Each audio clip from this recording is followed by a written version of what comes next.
What makes a house a home? Over 8 weeks, 21 homes bursting with style and character are competing to be crowned Home of the Year. Tonight, the judges will visit the last 3 homes. Scoring them based on functionality, individuality and clever design, the home with the highest marks will clinch the last place in next week's final. Making the tough decisions are interior design legend Hugh Wallace, architect Declan O'Donnell, and textiles and homeware designer Helen James. We have great homes through to the final, but really to get there, you have to pack a punch. I think myself and Hugh have really different design aesthetics, so it could be tough for the two of us to come to an agreement. This is it. There's only one more spot up for grabs in the final. But there can only be one winner. This is Home of the Year. First, a home in County Monaghan. Lee Conlon was just 23 when he built his self-built log house where he lives with his partner, Bridget Finnegan. From a young age, I was always interested in the environment, and the company bought this house off. It's from northern Finland, so for every tree that fell, they would replant 3 in its place. And there was a very low carbon footprint with it. The log itself is an insulation in the walls. It doesn't take much to heat it. Roughly about €800 per year would heat the house. There was 3 of us putting the log house up, 2 carpenters and myself, and it's basically a 3D jigsaw. When the logs arrived on site, they all had a label on them like this one, so we'd have to start at the bottom and work our way up, so you'd have R1, R2, R3, R4, and so on. But yeah, we just kept this little label here as a reminder of how the house was built. It took us about 5 weeks to get it from ground up to roof level. It was amazing how quickly the house went up.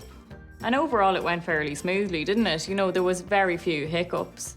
Ah, yeah, it was a couple, but we'll not dwell on them. Yeah. Lee and I have chosen this as our favourite spot in the house. And I really like this piece because I think it's something that's very unusual in the house. And we love sitting here and looking out over the lovely views of the countryside. You know, he had a creative vision. He was very young at the time and he knew how to put it together. He coordinated the whole build. And I just think it was a massive achievement, and it really is a fabulous house, and it's just home. The judges must now assess the home. As always, they only know the basic facts about the property and its owners. Actually, I'm just amazed to see this house in the Irish countryside. I've never seen a 2-storey high log cabin in Ireland. I actually think it looks like a gingerbread house. Yeah. It doesn't exactly blend into the landscape, does it? Needs 6 feet of snow. Yeah. Gosh, how fantastic. Big open plan space. Isn't it great to see all this natural timber? Actually, the first thing that hits you when you come in is the smell in the pine. So when you come in, you have a lovely aroma. Reminds me of, away skiing. So the living room. And we have a wall clock. It's a pity it's not a cuckoo clock. Yeah. It'd be terrific, wouldn't it? It's above a great fireplace, though. The stonework in that, the craftsmanship. I think the living room is really cosy. I can imagine sitting here in an evening with the fire blazing, a cup of tea. But I just question the style of the sofas. I would have liked to have seen maybe something a bit more classic, like a 3-seater linen straight back sofa. Even something a little bit more contemporary would have been great. Yes, yeah, something contemporary would have really worked, actually, that contrast, you know? But I do think they look very comfortable. I think they are going to be comfortable. And they are, actually, they're really really comfortable. I think comfort and functionality are a little higher on the list for Declan. For me, the style scales have to be balanced. I think they actually really work well as well. I think you're being a bit fussy because I think they sit quite nicely here. Well, Declan, I think you're wrong. Well, we'll have to agree to disagree, Helen. I think I'll back out of this conversation. That's unlike you, Hugh. I love this because this is the honesty of the structure. There it is, there's the finish, it's so simple. Like, projects like this are usually self-builds, and could you imagine how encouraging it would be taking on a project like this? How much fun it would be as well, seeing it going up so fast.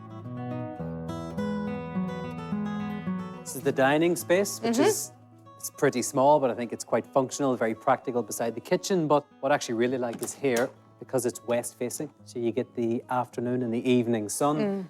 Perfect spot for it. They have a little terrace there, picnic table and a barbecue. I think that's really brilliant. The space is really warm and cozy and with all that natural wood, and this is quite hard. I think actually all the materials in this dining set for me don't really go with this space, and I just don't think it works. No. So in the kitchen space, I think this is really functional. I love the big breakfast bar. Overall, I just find you've got a brown floor here. We have all the walls are brown, the furniture is brown. I have no relief. I want white. Yeah. I just need white. I would have loved a little bit of contrast, something just to lift it. I think there's a real humbleness to what they've done here. It's quite simple. And for that reason, I actually like it. I'm very, very comfortable here. You just feel like you're on your holidays, I know, do you? this is it. Where's my snowboard? Let's go.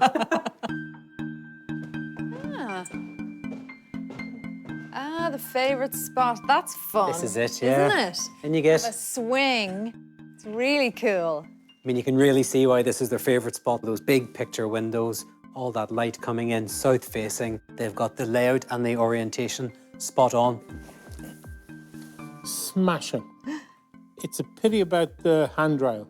It's just blocking my view, so I can only see the sky. Well, actually, it is adjustable, so we could hoist you up. Well, off you go. And it's really like a Swiss chalet. It's all timber, you know, it's just amazing. I love the big bed. The only thing is, I'm not really seeing any personality here. Where's the bits and bobs, you know? But I do think this is a home for life, and I would love to come back in 10 years and see what they've done with it. I think it's a young couple that lives here, and they're probably just at the very start of that journey. Yeah. The home will now be marked out of 10. One score will be held back until the judges have seen all 3 homes, when their combined scores will be revealed. I love the fact that the structure in this log home was exposed. I loved the open spaces, that viewing gallery. However, I think a more contemporary style in the interiors would have just lifted it to another level. I'd give it a 7. This space functions really well and the layout is very successful. For me, though, I feel the continuity between the structure and the interior could have been resolved better. I'm giving it a 6. I didn't expect to see a log house in this competition. I have to commend the owners for getting the design, the layout and the orientation correct. And while I feel they are still finding their style here, there's no denying the uniqueness of this home. I felt like I was on holiday here.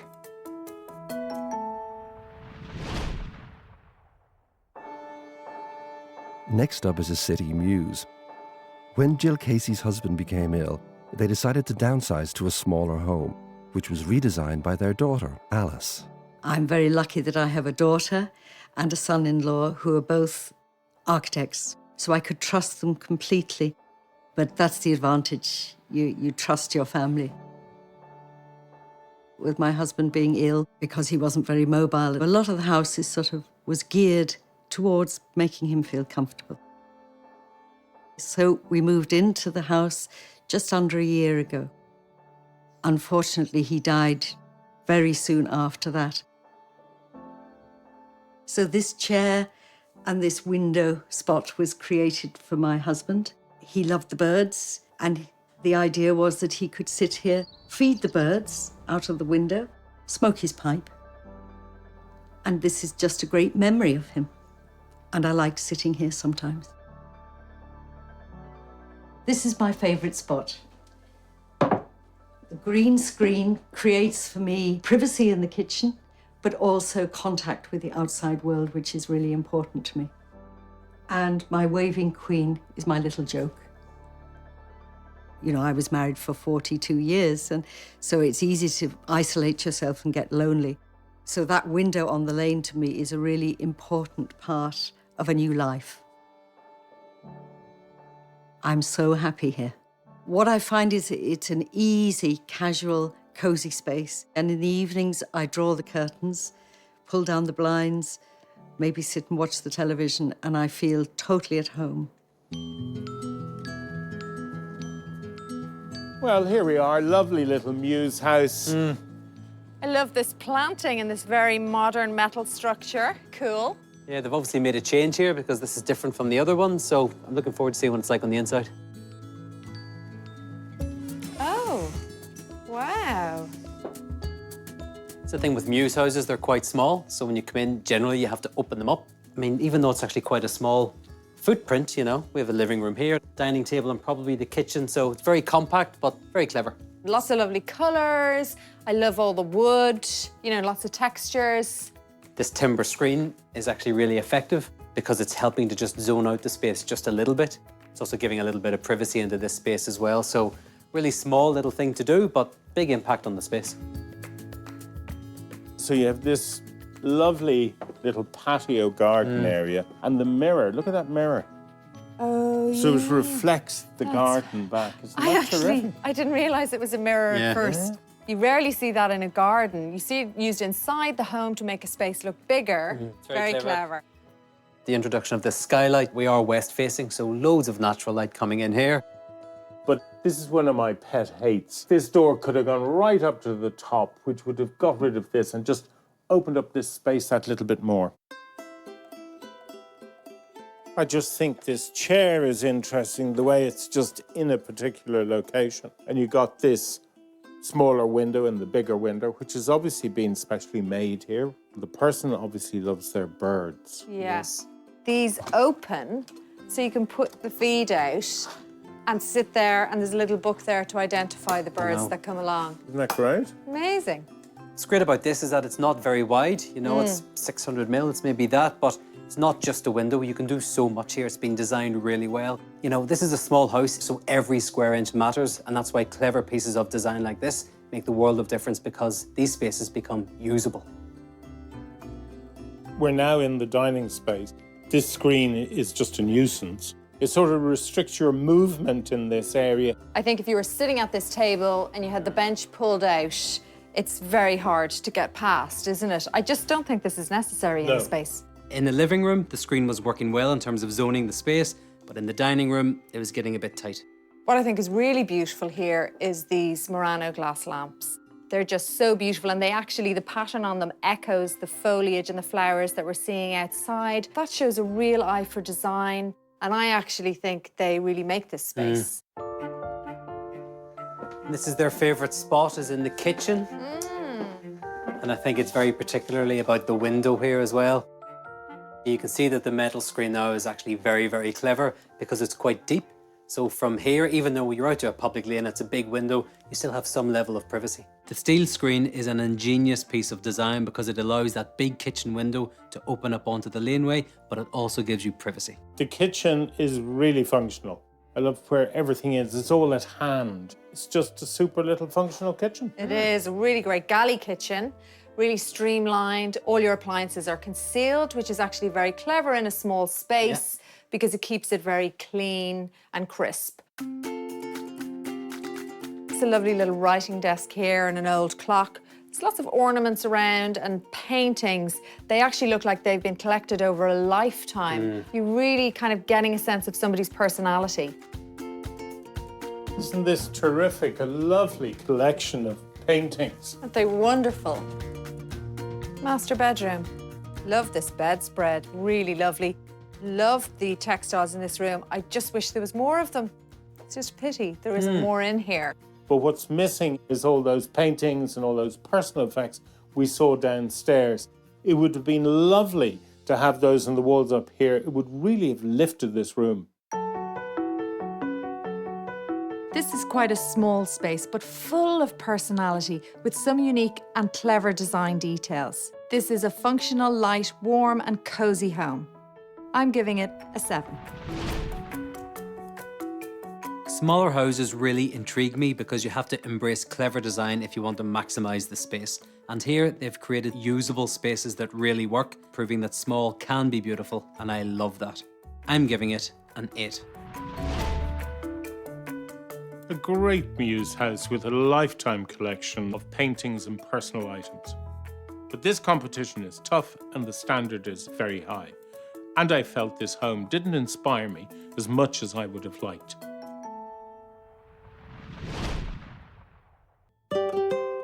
The third home is in South Dublin. The extensive renovations of this Victorian terraced home sparked a career change for our next homeowner, Carla Benedetti. Like I've worked in graphic design since college, basically. And then off the back of doing this project, I realized how much of a passion I have for doing interiors. So I set up an interiors side of the business. Honestly, I'm really proud of the house. I have poured myself into it and I've spent literally the last 5 years really working hard on it. I just love it. I love the way it makes you feel. It's just really me. I really do, and I know it's a bit cliched, but I love all my little bits and the things I have around the house. My favourite place really is this room. I love the outdoors, so this area is such a light, bright area. For the judges coming in, yeah, honestly, it's a little bit nerve-wracking, I suppose, because it's something that I'm doing now as a business as well. So I suppose you're putting yourself a little bit on the line here too.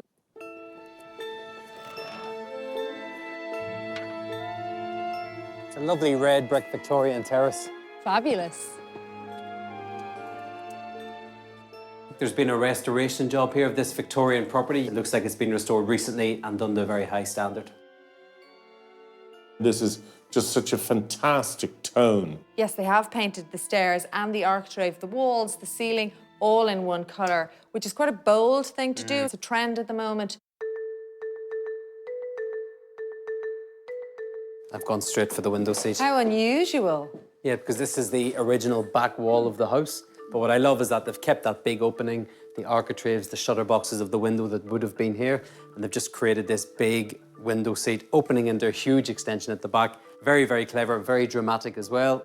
What's great about this room is the colour tones. You've got that grey again, terrific skins, you've got a reindeer hide and a sheepskin. It's just a lovely collection of furniture. I love the suitcase in the middle. Yeah. Isn't that great as a table? Actually great to see the original proportions of these rooms. It gives it a really grand feeling. Because a lot of these houses have been turned into flats, which is just an absolute crying shame. But it's great to see one like this brought back to life. I think it's terrific and the selection of furniture is fantastic. And I can't wait to see the rest of the home. Nice detail lighting on the stairs, isn't it? It's amazing staircase. Wow. Amazing. We talk about natural light and how that improves the space and the impact it has on a space. And the size of it, the scale of it, the detailing in the windows. It's just, I'm a little bit blown away. There's also a consistency in the colour and the tone that we saw upstairs, and it's been brought down here. So the whole house is connected. And this is their favourite spot. It's pretty easy to see why. I mean, incredible light, you know, connection with all the rooms. Yeah. Great place to entertain. Yeah, it wouldn't surprise me if people come through the front door, straight down the stairs, everybody gravitates towards here. I would say this is probably the heart of the home. I mean, I think it's clear to see that the owners here are creative, you know, possibly work in the visual arts. I mean, I really admire what they've done, but I'm just putting it out there. Does it feel a bit like a series of magazine shoots? I mean, this is Home of the Year. Does it feel homely? It's a really, really good question, actually, because it is so cool. Every room is so cool. Every room is like a stage set. I can understand where you're both coming from, but I have to say, I just disagree completely. Because for me, the personality of these homeowners comes through in this little vignette. So, but that book has been placed like that for a reason, because to them, that makes that alcove perfection. And that is their personality. And it oozes out for me all over this house, everywhere. And I just love it. I just don't know, for me, if I could live in a house where the book always had to be at a 45-degree angle, you know. But clearly for these homeowners, it works. And I mean, I do think this house is incredible. Lovely functional kitchen, great colour palette, tones in with everything else we've seen. And I just love this great big piece of stone. I love these light fixtures, actually, a real nod to the industrial chic trend which we've seen throughout the house. And this old timber door, which actually leads through to the laundry. It's very clever because actually the kitchen itself is quite classic, and I think the mixture works really well.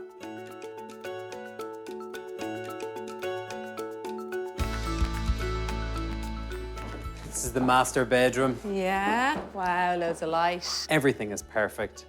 Every piece of furniture is amazing. That seat is an original. It is like a set. What I think is really interesting in this room actually is that the walls are white and they've painted the ceiling a colour, because we do have this thing that, you know, ceiling always has to be white, but this is a great example that they don't, and I think it really works and it's very, very clever. I think this room is great, and what I love is you have another little vignette with this chair that isn't complete, sort of a distressed look over here. That attention to detail and the design ethos. Super commitment. I mean, like, I wonder in 10 years' time if you come back to this house, what you would think of Different. it. Do you think But so? it would be completely different because it would be whatever's on trend in 10 years' time. You think they would actually recycle it like that, yeah? Absolutely. You know, this house is going to change with the trends. Elements will change, their vignettes will change, but the tone and the personality of the house won't change. You know, something that looked new to you 3 years ago, you know, you've grown tired of it because you're looking at it all the time. We're agreeing with one another. Yeah, Which is very absolutely. nice, Helen. Yeah. it is. I'm so happy. At last, darling. The final house. Well, it only took 21 houses and a couple of thousand miles of driving around Ireland, but eventually Hugh and Helen are in agreement at long last. The visual creativity and understanding of interior design oozes out in every corner of this home. This is a terrific home. I give it a 9. Here they've extended very cleverly to give you living spaces on the ground floor that connect with the garden, all within a volume of space that's full of light and drama. I'm giving this house a 9. What a brave and bold design statement this house is, which seamlessly marries contemporary style with period features. I think this house is pretty incredible.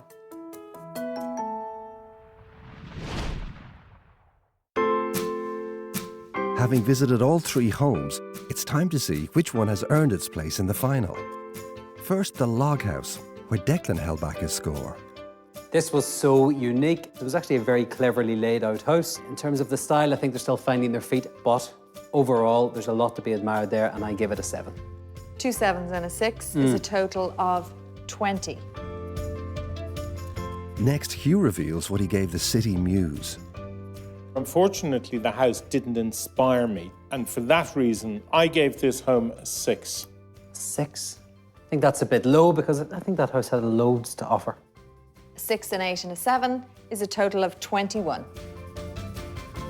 And finally, Helen reveals what she gave the Victorian terraced home. There's nothing apprehensive about this home. A really confident design statement throughout the house. And I gave it a 9.